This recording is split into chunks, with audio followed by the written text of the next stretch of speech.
আসসালামু আলাইকুম সুপ্রিয় দর্শকবৃন্দ, কেমন আছেন? আশা করি ভালোই আছেন। আজকে আপনাদের সামনে একটা ব্যায়াম নিয়ে হাজির হয়েছি, যা ইঙ্গুইনাল লিম্ফ নোডগুলোকে, লিম্ফোডিমা রোগীর যাদের পা ফুলে যায় তাদের তাদের জন্য খুবই গুরুত্বপূর্ণ একটি ব্যায়াম। আজকে যে ব্যায়ামটি দেখাবো সেটার কারণে আপনাদের ইঙ্গুইনাল লিম্ফ নোডগুলোর সঞ্চালন বৃদ্ধি হবে। তো ব্যায়ামটির নাম হচ্ছে ইউনিলেটারাল চেস্ট নি টু চেস্ট মুভ এক্সারসাইজ।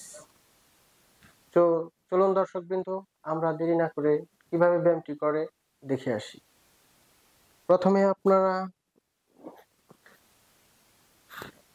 প্রথমে আমরা সুন্দর করে শুয়ে পড়বো, চিত হয়ে শুয়ে পড়বো, আমাদের বডিটা চিত হয়ে শুয়ে পড়বো। তারপর ধীরে ধীরে আমাদের হাঁটু ভাঁজ করব।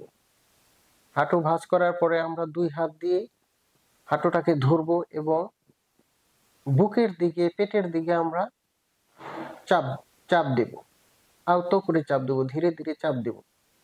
এরকম ভাবে কয়েক সেকেন্ড ধরে রাখবো। আবার দেখিয়ে দিচ্ছি।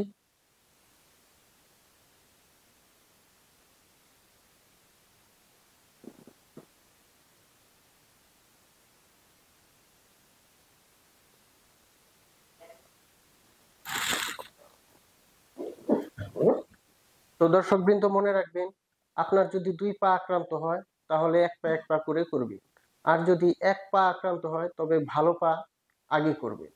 তো আশা করি আপনারা ব্যায়ামটি বুঝতে পেরেছেন এবং শিখতে পেরেছেন। আশা করি আপনাদের উপকারে আসবে। আপনাদের শুভকামনায়, আল্লাহ হাফেজ।